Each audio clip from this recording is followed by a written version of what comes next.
والصلاة والسلام على خاتم الأنبياء سيدنا وحبيبنا محمد المصطفى وعلى آله المجتبى.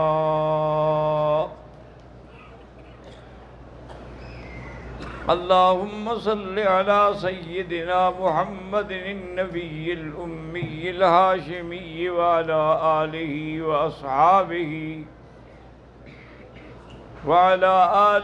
وأصحابه نجوم الهدى.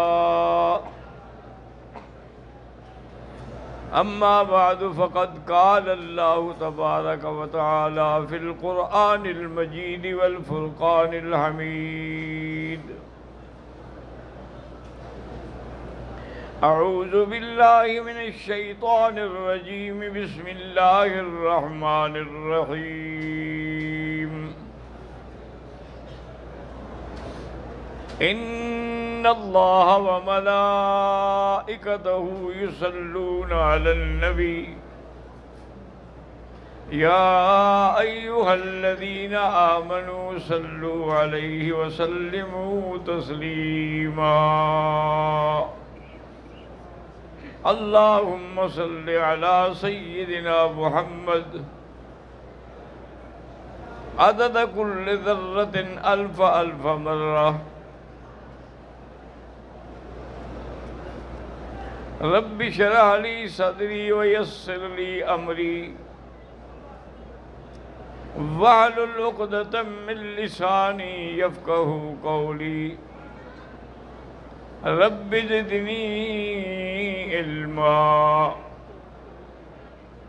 برادران اسلام، سابقہ درس میں ہم نے محبت محمد مصطفیٰ صلی اللہ علیہ وسلم کے بارے میں معروضات پیش کیے تھے. درس سے پہلے میں ایک بات عرض کر دوں. بہت سارے ساتھی جو نماز پڑھتے ہیں، الحمدللہ اللہ کا شکر ہے کہ نمازی ہیں، لیکن جب وہ سجدے میں جاتے ہیں تو پچھلے پاؤں جو ہے نا وہ دونوں زمین سے اٹھا لیتے ہیں.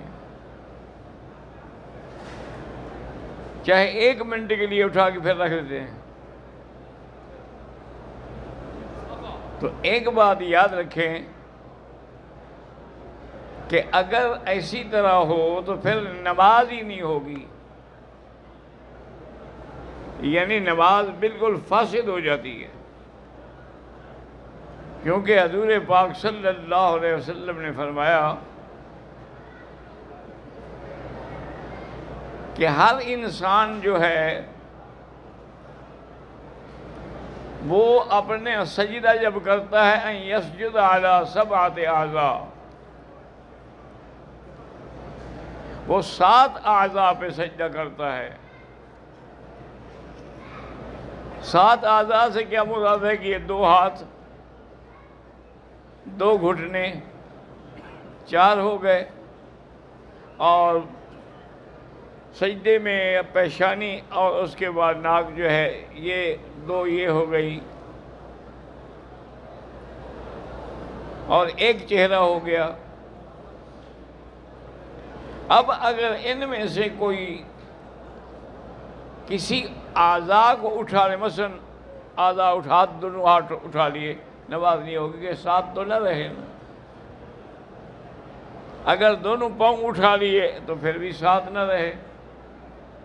اس لیے میرے عزیز، میرے محترم، اللہ نے تم لوگوں کو حرم شریف کی نماز نصیب فرمائی ہے. یہ کوئی معمولی سی بات نہیں ہے، نہ معمولی سعادت ہے.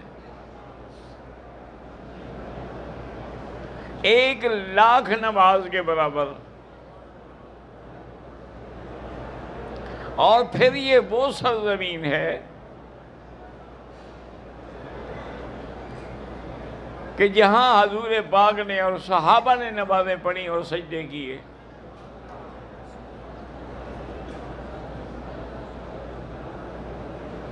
میں نے ایک بزرگ کو دیکھا کہ وہ نماز پڑھتے، مثلا مغرب کے بعد ہم نفل پڑھ رہے ہیں تو کبھی ادھر پڑھ رہے ہیں، کبھی ادھر پڑھ رہے ہیں، کبھی ادھر پڑھ رہے ہیں، کبھی ادھر پڑھ رہے ہیں۔ ویسے تو مسئلہ بھی یہی ہے کہ آدمی جگہ بدل دے، تاکہ جتنی جگہوں پر سجدہ کرے گا اتنی زمین قیامت میں گواہی دے گی کہ اس نے مجھ پہ سجدہ کیا تھا۔ لیکن اب یہ بھی نہیں ہے کہ آدمی ہر وقت بالکل ایک ایک منٹ کے بعد بدلتا رہے۔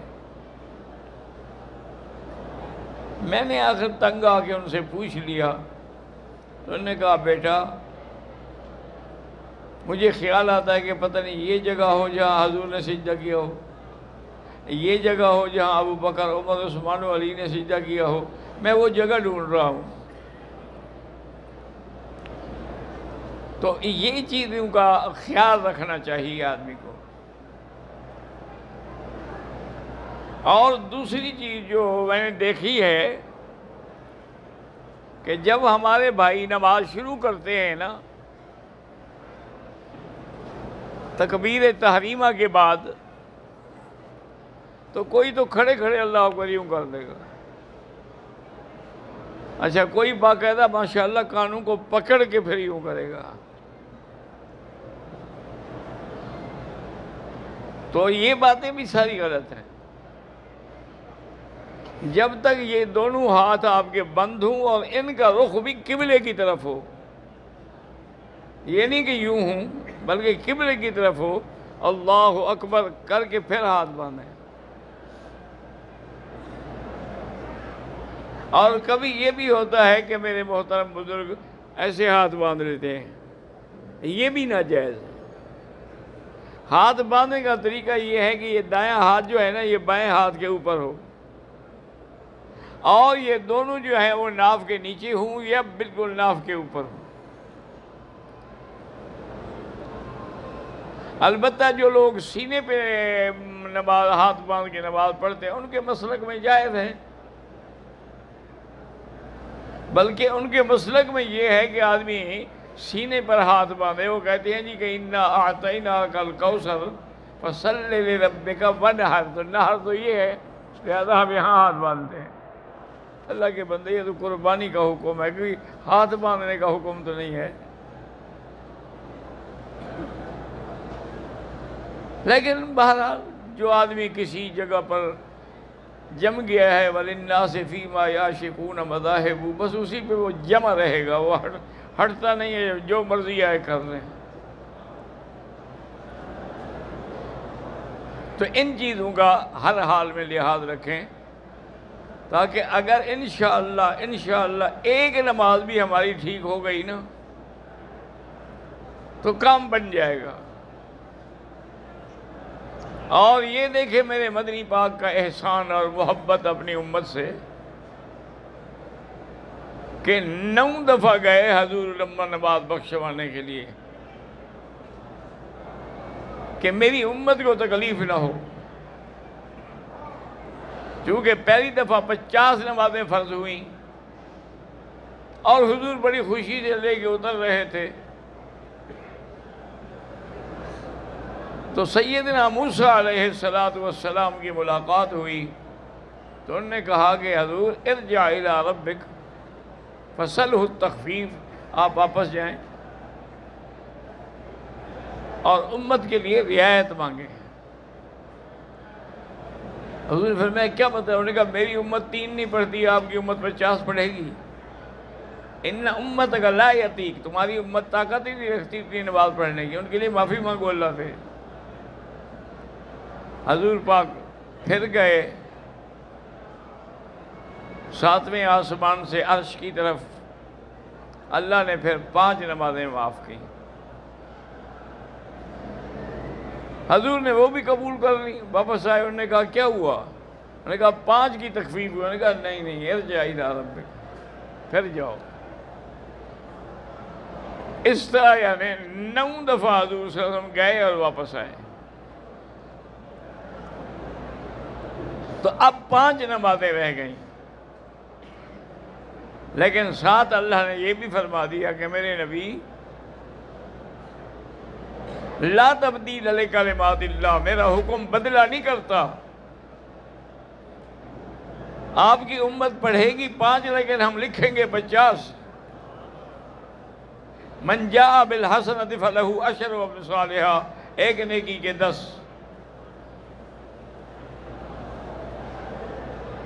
یہاں پر علماء نے کچھ اپنی حضور پاک سے محبت اور عقیدت کے پیش نظر کچھ لطیف نکتے لکھے ہیں۔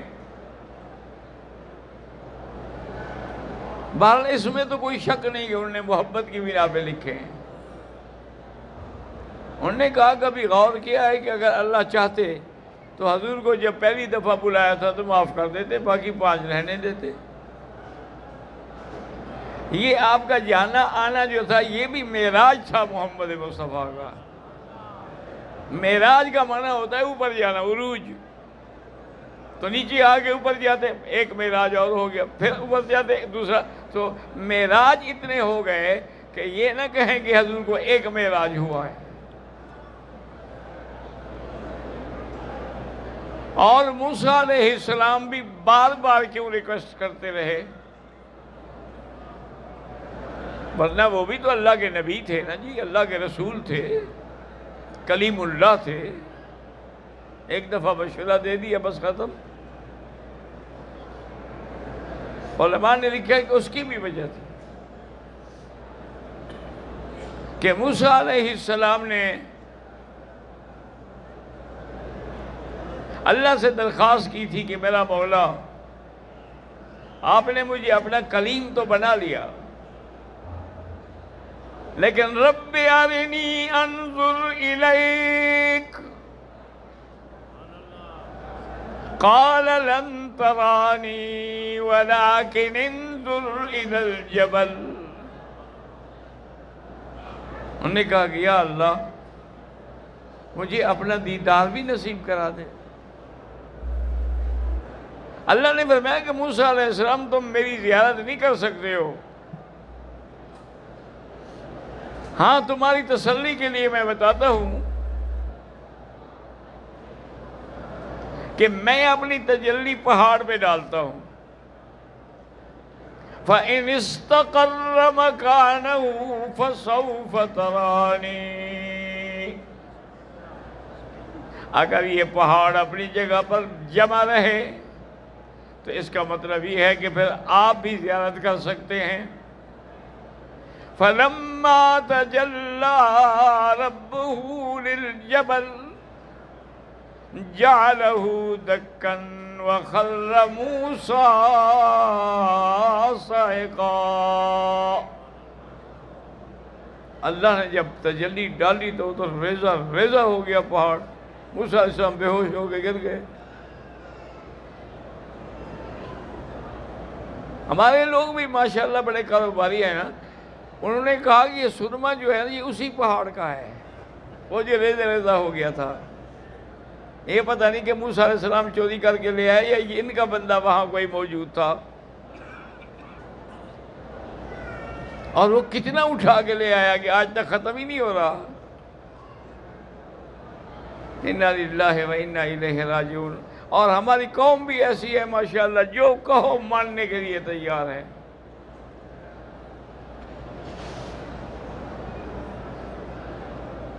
حضرت موسیٰ علیہ السلام بے ہوش ہو گئے۔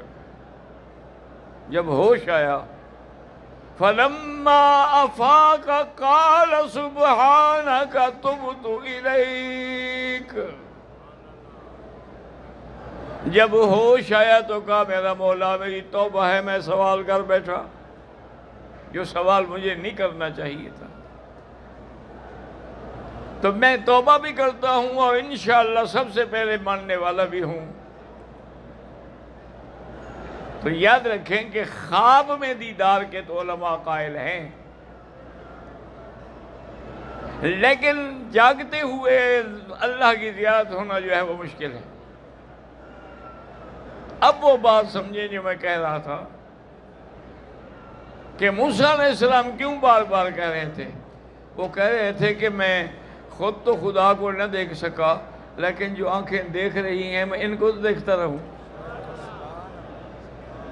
کہ حضور جو جاتے ہیں، حضور پاک کا دیدار بھی ہوتا ہے، پھر آپ سے کلام بھی ہوتی ہے، تو چلو میں نے پھر ایک دفعہ دیکھ لیا، پھر آپ گئے تو وہ آنکھیں جو خدا کے دیدار میں مشرف تھیں ان کو میں بھی دیکھتا رہوں۔ اللہ اکبر۔ تو حضور صلی اللہ علیہ وسلم صرف امت پر رحمت کے لیے 9 دفعہ پیش ہوئے، حالانکہ یہ بھی تو خوف تھا نا کہ اگر اللہ ڈانٹ دیں، وہ تو خدا ہے نا، نبی ہو کوئی ہو، اس کے آگے بندے ہیں۔ اسی طرح میرے آقا نے رمضان المبارک کے مہینے میں 3 راتیں تراویح پڑھائی ہے۔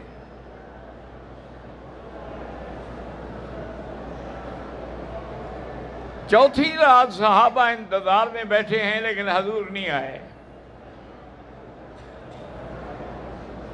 اب صحابہ پریشان ہیں، کیونکہ جی وہ منظر پھر کس کو ملتا ہے کہ مدینہ منورہ ہو، مقام ریاض الجنہ ہو، مصلی پہ امام الانبیاء ہو، اور اقتداء میں اصحاب رسول اللہ ہو۔ یہ منظر کہاں نصیب ہوتے ہیں؟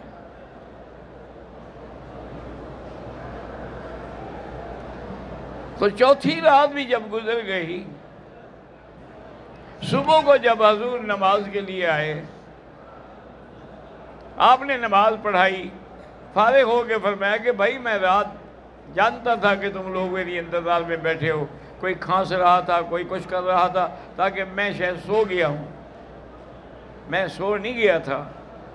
یہ منظر اتنا پیارا تھا کہ اگر اللہ فرض کر دیتے نماز کو تو کیا ہوتا؟ پھر میری امت کہاں فرض ادا کرتی؟ چلو آپ اور ہم تو کر لیتے، لیکن بعد میں جو مخلوق آتی وہ کیا کرتی؟ تو یہ بھی حضور نے امت کے لیے شفقت فرماتے ہوئے صرف 3 راتیں پڑھائی ہیں، چوتھی رات نہیں پڑھائی۔ اور اسی طرح ایک تو یاد رکھو نا کہ جب میں حضور کا نام لوں تو آہستہ آہستہ درود شریف پڑھ لیا کرو، زور سے نہیں، آہستہ آہستہ، تاکہ اللہ کا حکم بھی پورا ہو جائے کہ جب حضور کا نام آئے تو درود پڑھا جائے۔ اور سارا قرآن پڑھ لیں۔ اللہ نے نماز کا تمہیں حکم دیا ہے، حج کا تمہیں حکم دیا ہے، روزے کا تمہیں حکم دیا ہے، زکوٰۃ کا تمہیں حکم دیا ہے۔ ایک درود تو ہے جس کا اللہ نے کہا کہ میں بھی پڑھتا ہوں، میرے فرشتے بھی پڑھتے ہیں۔ اور اس سے ایک مسئلہ اور سمجھ لیں، اللہ کرے دماغ میں بات بیٹھ جائے، کہ جب اللہ اپنے نبی پہ درود بھیجتے ہیں تو اللہ کو تو فنا نہیں نا، ہمیشہ باقی رہیں گے، تو درود بھی ہمیشہ باقی رہے گا۔ صلی اللہ علیہ وعلا آلہ واصحابہ وسلم تسلیما کثیرا کثیرا۔ تو میرے آقا فرماتے ہیں کہ اللہ نے ہر پیغمبر کو ایک دعا دی ہے کہ جو مانگو گے وہ مل جائے گا، صرف ایک دفعہ۔ ویسے تو ساری دعائیں سنتے ہیں اللہ، لیکن یہ خاص دعا ہے کہ جو بھی پیغمبر مانگے گا وہی ملے گا۔ حضور نے فرمایا تمام انبیاء نے وہ دعائیں مانگ لی، لیکن میں نے وہ دعا چھپا کے رکھی ہوئی ہے، اختبات لامتی لشفاعت امتی یوم القیامہ، کہ میں امت کی شفاعت کے لیے دعا کروں۔ دعا کرو اللہ ہمیں شفاعت نصیب کرے، حضور کی شفاعت بھی نصیب ہو، زیارت بھی نصیب ہو، اور حضور کی اطاعت بھی نصیب ہو۔ حالانکہ حضور پہ کتنی مشکلیں آئیں، کتنے پہاڑ ٹوٹے، مکے والوں نے کوئی تھوڑے ظلم کیے، لیکن وہ دعا حضور نے نہیں مانگی۔ طائف تشریف لے گئے تو انہوں نے کتنے ظلم پہاڑ توڑ ڈالے کہ جوتے مبارک خون سے بھر گئے. آپ نے وہ دعا نہیں مانگی. جنگ احد کے موقع پر کتنا ستم توڑا گیا کہ میرے آقا کے دندان مبارک شہید ہو گئے. آپ کے رخسار میں وہ لوہے کی کلی جو تھی وہ لگ گئی، سارا چہرہ خون سے آلودہ ہو گیا اور حضور بیٹھ گئے. اتنی تکلیفیں اٹھانے پر بھی حضور نے وہ دعا نہیں مانگی.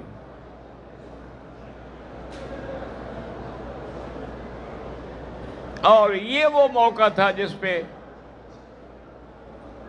یہ سعادت حضرت علی اور فاطمہ کو ملی کہ حضرت علی پانی بھر کے لاتے اور حضور کے زخم دھوتے، اور سیدہ فاطمہ نے چٹائی کو جلا کے اس کی راکھ بنا کے حضور کے زخموں پہ رکھی.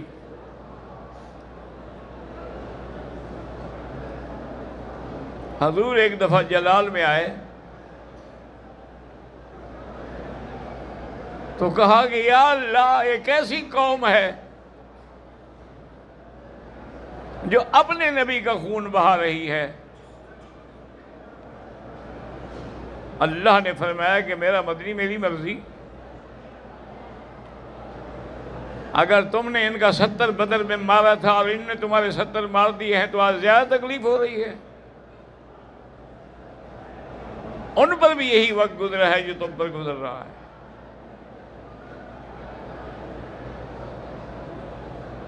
مقصد میرے کہنے کا یہ تھا کہ وہ جو خاص دعا ہے وہ اگر مانگتے تو فوراً قبول ہو جاتی.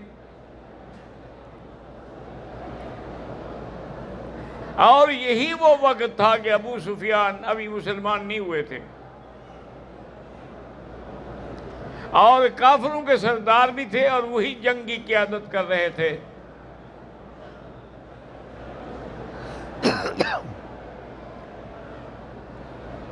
اس نے زور سے آواز دی کہ حل قتل محمد صلی اللہ علیہ وسلم، کیا حضور شہید ہو گئے؟ حضور نے فرمایا چپ رہو، جواب نہ دو. اس نے پھر پوچھا کہ مات ابو بکر، یعنی کافروں کا بھی یہ عقیدہ تھا کہ حضور کے بعد نام ہے تو ابو بکر کا ہے، اور آج مسلمان شیعہ کا یہ عقیدہ نہیں ہے. انا للہ و انا الیہ راجعون. دشمن ہے. انہوں نے کہا اچھا مات عمر، حضور نے فرمایا چپ رہو، کوئی جواب نہ دو. اس کے بعد وہ جوش میں آیا، کہنے لگا اعلی حبل، آج ہمارے خدا حبل کی جیت ہو گئی. حضرت عمر نے کہا حضور اب مجھ سے برداشت نہیں ہو سکتا. تو اس نے پھر کہا اعلی حبل. حضرت عمر نے کہا اللہ عز و جل. ابو سفیان جوش میں آیا، کہنے لگا لنا العزا ولا عزا لکم، عزا خدا بھی ہمارے ساتھ ہے آج. حضرت عمر نے جواب دیا اللہ مولانا ولا مولا لکم. اس کے بعد اس نے کہا قتلانا و قتلاکم سوا، تمہارے قتلا اور ہمارے قتلا برابر، تم نے بھی ہمارا 70 مارا، ہم نے بھی تمہارا 70 مارا، برابر ہو گئے. حضرت عمر کھڑے ہو گئے، فرمایا لیسو سوا، قتلاکم فی النار و قتلانا فی الجنہ. تم نے جن کو قتل کیا وہ جنت میں جائیں گے، ہم نے جن کو مارا تھا وہ جہنمی ہے.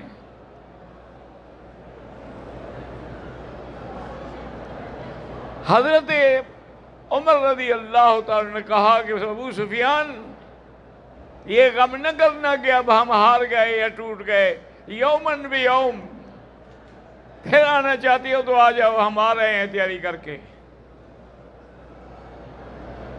تو اس موقع پر بھی مقصد میرے کہنے کا یہ تھا کہ اتنی مشکلات کو بھگتنے کے بعد